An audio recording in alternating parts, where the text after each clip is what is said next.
Yo, back with another one. And today's gonna be different than what the last one you might have watched. Or maybe not.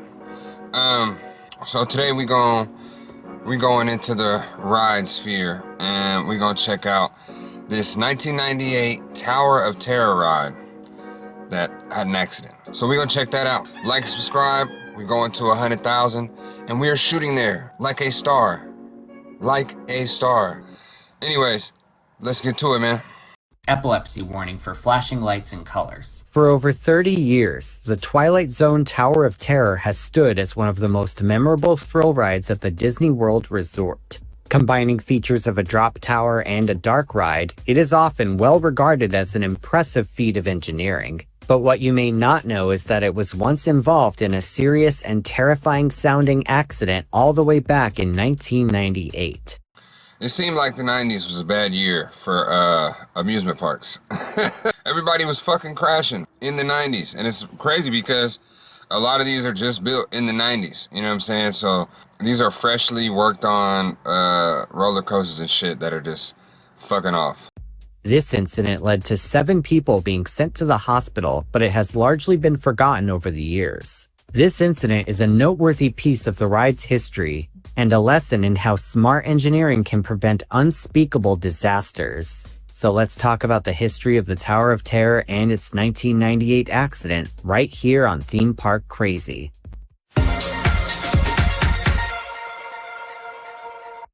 Shout out Theme Park Crazy. I've been fucking with you, dog.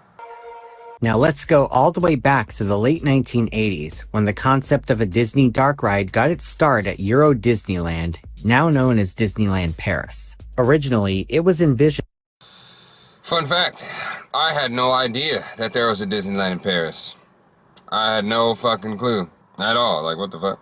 And this is back in the day, which is crazier. Like, this is in the 80s, 90s type shit, and they had an amusement park in Paris back then. Europe been around, man. I know to us, they talk funny and all that shit, so it seems like they don't know much or they're not really as entrenched in real life shit going on. We just think they're out there fucking eating, I don't know, fucking crumpets, tea, fucking being hairy and shit. I don't these niggas do shit just like us. As a first-generation drop tower by Swiss manufacturer Intamin. The ride would have been built into a volcanic facade and be themed to Jules Verne's Journey to the Center of the Earth.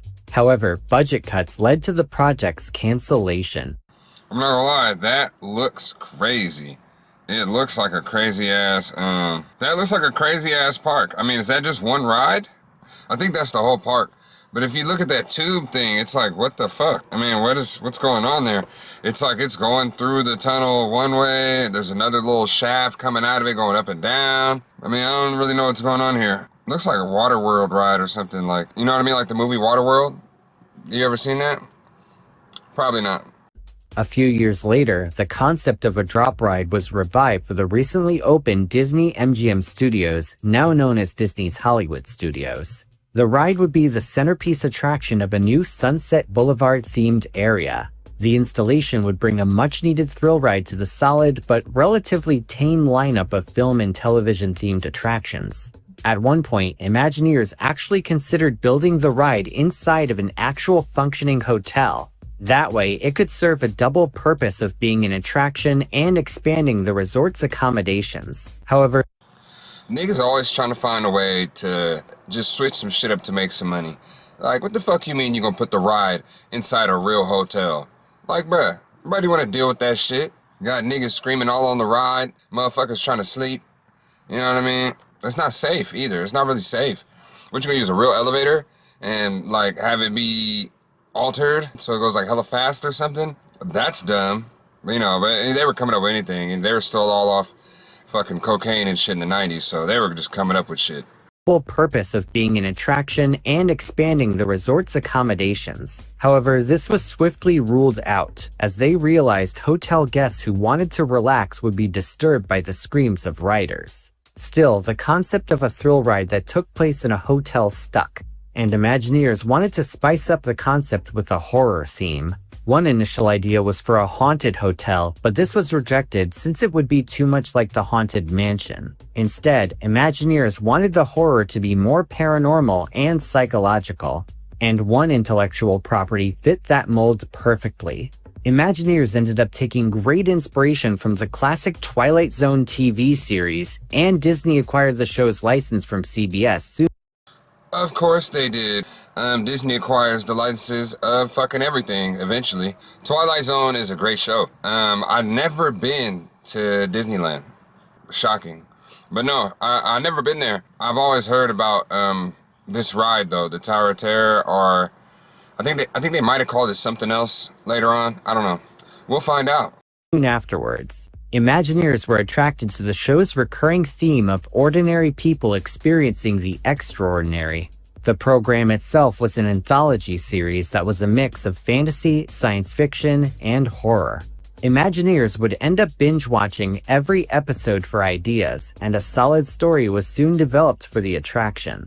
Now before we go more in depth with this advanced elevator, sometimes we have trouble elevating and maximizing our potential. That's why I recommend this video's sponsor, Strawberry.me. Now, I love what I do here on Theme Park Crazy. Jesus Christ. No disrespect, homie, but Jesus Christ. I actually like your videos, so I'm not gonna go crazy on you. I'm not gonna roast you too bad. However, my boy, you need to get out and get some sun. You need to call a barber about that hairline, and you need to call a gardener for that motherfucking chest hair, buddy. It's all the way up to your neck. It's not looking good. Jesus Christ. But anyways, I fuck with your videos though, bro. You know, Making videos about theme park history and factoid. That said, I've been thinking a lot about keep leveling up and stay focused. The certified coach, accessible and easy to helps me think through management throughout the week. Vastly different from me on track, flexible and or just If that sounds like something you'd if you want to fuck with this man and fuck with Strawberry.me, you can use his fucking promo code. All right. benefit from, head to Strawberry to get started crazy. there, you can take Jumpstarting your career goals and maximizing your potential, I recommend Strawberry.me. special thanks to Strawberry.me for sponsoring this video. Jesus. I'm just saying, I wouldn't want homie to walk up on me in a dark alley, you know what I'm saying? If this nigga popped up on Halloween, that's scary. This nigga looks like a hobbit that put on normal people clothes. Let me stop, bro. The ride's plot would play out in the same manner as a classic episode from the show. In the story, a group of hotel guests board an elevator only to mysteriously disappear when the building is struck by lightning.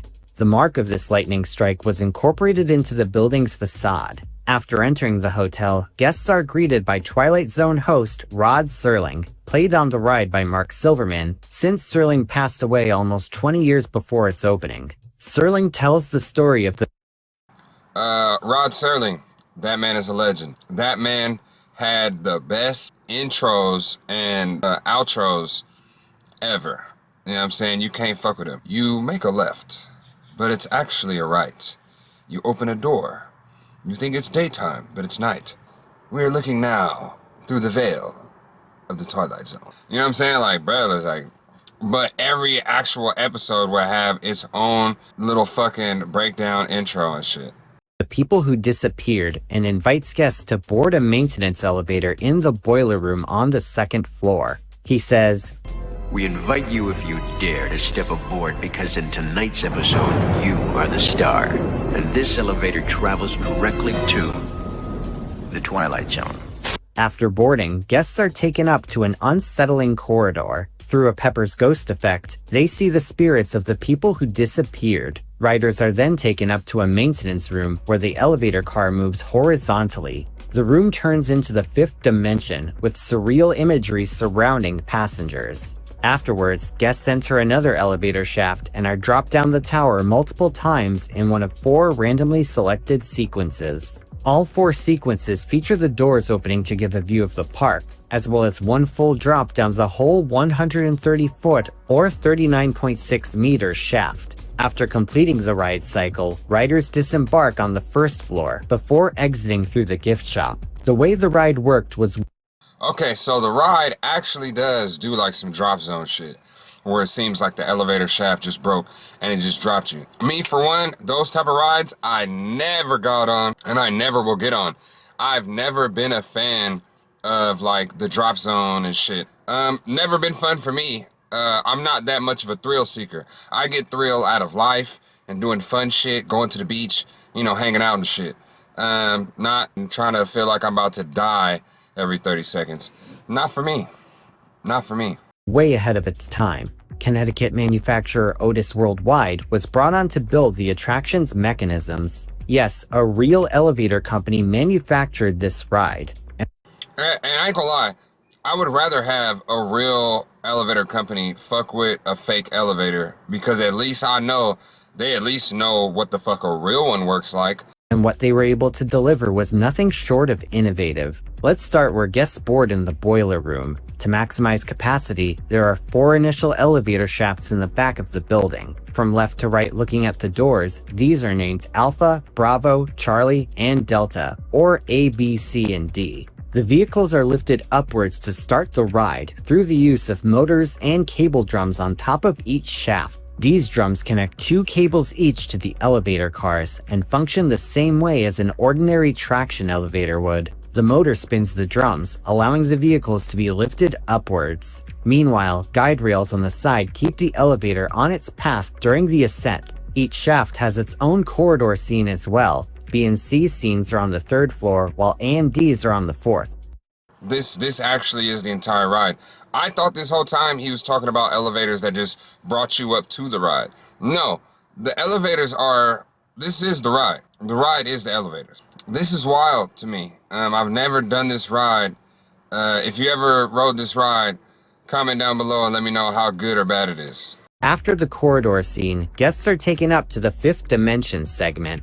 To save on space, there are actually only 2 5th dimension scenes set up in the building. One is shared by A and B, while the other is shared by C and D. Each pair of elevators has paths that merge into one. Now here's where things get interesting. The vehicles guests board are actually not the elevator cars themselves, but rather automated guided vehicles, or AGVs for short. The AGVs actually enter large, empty elevator cars to be lifted upwards. Think of it like that episode of Top Gear where Jeremy Clarkson drives a Peel P50 into an elevator. He said that shit like everybody and their mama watched Top Gear. I don't even know what that is because I've seen it on the guide, you know, like when you're looking for shit.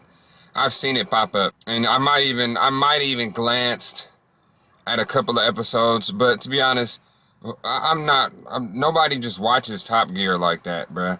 This nigga talking about, remember that episode where they drove into the fucking No, nobody remembers that shit, brother.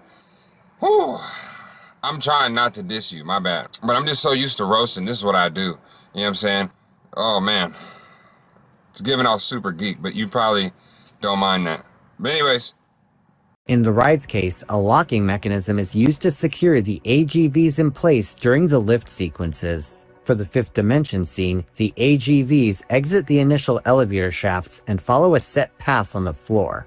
This path has no visible rails or track. Instead, wires in the floor transmit radio signals to the vehicle to tell it which path to take. So you're literally inside of a box, on wheels, inside of the elevator. You're in a box inside of a box. I don't like that. That would fucking freak me out. You know what I mean? I don't like having shit like that happen. The wiring in the floor and the shit moving automatically. I've seen that in like manufacturing, but it's the fact that it's going in an elevator, then it's going up here doing that movement across the fucking hallway, then going into another elevator and getting shot the fuck down. All these locks gotta be in place. These wheels gotta be working perfectly. It's just so much shit that has to line up. If one thing fucks up, you know, you can end up with being on one of these videos. After navigating through the 5th dimension scene, riders enter one of 2 drop shafts. These shafts are named Echo and Foxtrot, or E and F. Once again, the AGVs are locked in place, but the lift system on shafts E through F is much more complex than shafts A through D. During the initial testing phase, it was decided that gravity alone didn't provide an intense enough drop. So on this ride, the motors on top of shafts E and F are designed to pull the cars downwards faster than gravity. This is done through the use of a closed-loop cable system. Like on shafts, That is super duper dangerous. I don't know why you would have that. Like, you want it to shoot at the floor. Mind you, it's already tough on these braking systems that have to deal with catching this heavy ass elevator. Mind you, it's probably fat motherfuckers, all type of shit, you know what I'm saying? It's not just a bunch of skinny fit motherfuckers hopping on this ride. It's a lot of weight. You gotta take into account, you got teenagers running this ride, how much weight is actually on there. You're probably gonna go overweight a bunch of different times. You have to prepare for that and think about that shit. You're shooting something that could be possibly already over the weight limit, and you're shooting it faster with more inertia, and it makes it harder to stop. That was already asking for, you know, a dangerous situation. A through D, a motor on top of each shaft is connected to 2 cable drums. The first cable drum once again connects 2 cables to the top of the elevator car. Meanwhile, the second drum has 2 cables connected to the top of a counterweight, which weighs around the weight of the elevator car with an empty AGV inside of it. This counterweight makes it easier for the motor to push and pull the car. Finally, 2 cables are attached to the bottom of the counterweight and connected to the bottom of the car via a pulley system. This allows the motors on E and F to lift and drop guests at high speeds. This whole system has been widely praised for being ahead of its time, and it still holds up beautifully today. But now that we've gotten an idea of how the ride works, let's take a look at the accident that time seemed to forget. Yeah, because I'm intrigued. I mean, like, what the fuck happened after this? You know what I'm saying? It seems like somebody's gonna get dropped on their motherfucking head. Idea of how the ride works, let's take a look at the accident that time seemed to forget. The following information was obtained through an internal report. I obtained this through a Freedom of Information Act request with the Central Florida Tourism Oversight District, known formally as the Reedy Creek Improvement District at the time of the accident. On Sunday, September 13th, 1998, a nearly fully loaded vehicle with 20 people on board was ascending Shaft C. All of a sudden, guests experienced a mild but unexpected drop. At this point of the ride, the car isn't supposed to drop at all, so this was already alarming. After a moment, the car suddenly dropped at a much higher speed before the emergency brakes brought the car to a stop. Though the worst-case scenario had been averted, 7 riders were still injured and had to be transported to the hospital. Though the injuries were serious enough to warrant transportation, the Tampa Bay Times reported that everyone was checked out that day and nobody needed to stay overnight. I mean, and I don't even like when they say information like that. Like, what do you mean nobody had to stay overnight? Yeah, okay. So what? Does that make it better that your ride fucked up? Because nobody had to stay overnight at the hospital? They still got hurt, bro. I mean, they still got hurt. Homie could be walking around with fucking broken arms and legs, you know what I'm saying? But they don't want to give no details. They just want to say, well, nobody had to stay overnight. Well, that's probably because the shit happened in the daytime and they had enough time to fucking get, you know, cast and all that shit for everybody broken up and sew everybody's shit back up. You know, who knows? Because they're already a few floors up when the shit start fucking up. So you know what I mean? That's still pretty much a good drop. Even with the emergency brakes, you're still hitting the floor. You're still hitting other people that's in the car with you, that's in the elevator with you. You know what I'm saying? Like, naturally, the ride was immediately closed and an investigation was ordered for the next morning. At 11:15 on the night of the accident, Reedy Creek Deputy Building Official David Young was informed about the accident and the injuries by Reedy Creek's Fire Department dispatch. Young asked if the lift was shut down and was informed that it was. He then instructed the dispatch to, quote, have the commander ensure that the lift would remain shut down and I would have the incident investigated in the morning. The next morning, Young instructed Reedy Creek Chief Rides Inspector Clark Godfrey to proceed to the Tower of Terror for an investigation.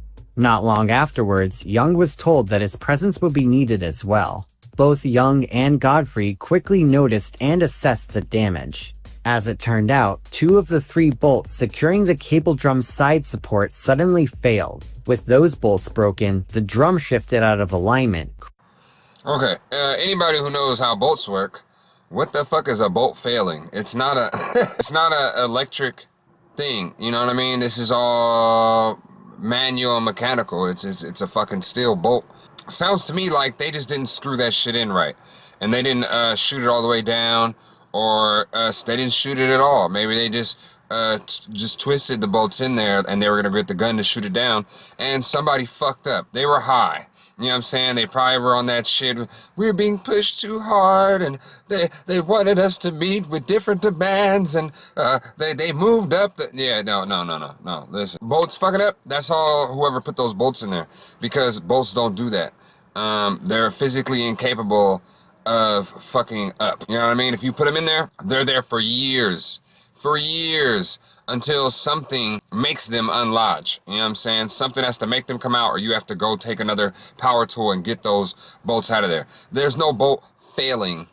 What the fuck is bolt failure? What? Creating a buildup of slack in the... With those bolts broken, the drum shifted out of alignment, creating a buildup of slack in the ride cables. This slack caused the elevator car to drop unexpectedly. Although each cable drum is equipped with a solenoid braking system, the initial drop was not fast enough to trigger the one involved. When the car hit the bottom of the first drop, the resulting jolt was strong enough to snap both of the cables on top entirely. Oh shit. So the cable fucking snapped. That's crazy, but that's what I'm saying. Like, you got this system that really everything relies on those cables, man. Everything relies on those cables. So all that shit should have been super double, triple checked. You know what I'm saying?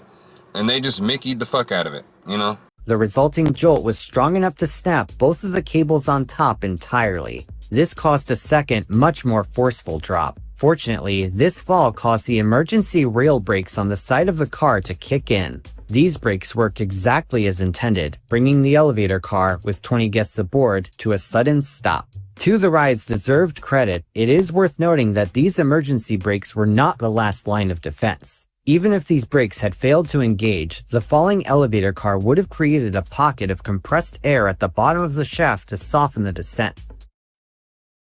Now who the fuck is believing that shit? Who the fuck is believing that shit? Now I know physics is some crazy shit. I ain't gonna lie to you. Physics is some crazy shit.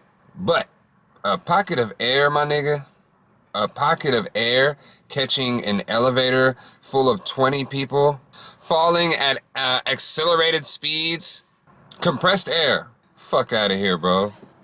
Compressed air. If a nigga told me the emergency for if I fall off this building, or if I fall in this elevator shaft, don't worry about it. Don't worry about it. We got a bunch of fucking packed up air right at the bottom. I promise you, it's gonna cushion the blow. Fuck out of here, bro. You're dead. Car would have created a pocket of compressed air at the bottom of the shaft to soften the descent. Plus, there were shock absorbers at the bottom of the shaft as well. Though these aren't intended to catch a falling car, they would greatly aid in this situation. With the compressed air's help, of course. They probably wouldn't aid. They probably would crash right through the floor of the fucking elevator and fuck some more people up. I mean, yeah, this design is, it's like they put some safety shit there in place, but they never really expected anything bad to happen. Falling car, they would greatly aid in this situation. With the compressed air's help, of course. Believe it or not, there actually was a drop ride that used compressed air in the chamber as a brake, and I've covered it before on this channel. You can check out a link to that video in the description. When I first heard about this incident, the first thing I thought was that it occurred in one of the main drop shafts. But in reality, the car did not complete the show sequence. It did not reach the fifth dimension scene or the final drop shaft. Instead, the incident occurred early in the ride during what should have been a relatively routine lift up.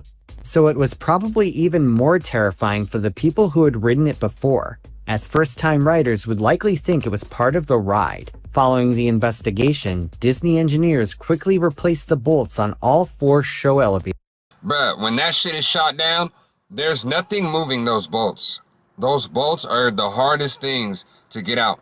Even when you have another tool to get the bolts out, it's not that easy. Investigation, Disney engineers quickly replaced the bolts on all 4 show elevator drums. Though the ride was initially planned to open the next day, shafts A through D would gradually be cleared to reopen on different dates. Shaft C was the first to have its bolts replaced, being cleared to reopen on September 20th. Meanwhile, Shaft D was cleared for the 21st, Shaft B was cleared for the 22nd, and Shaft A was cleared for the 25th.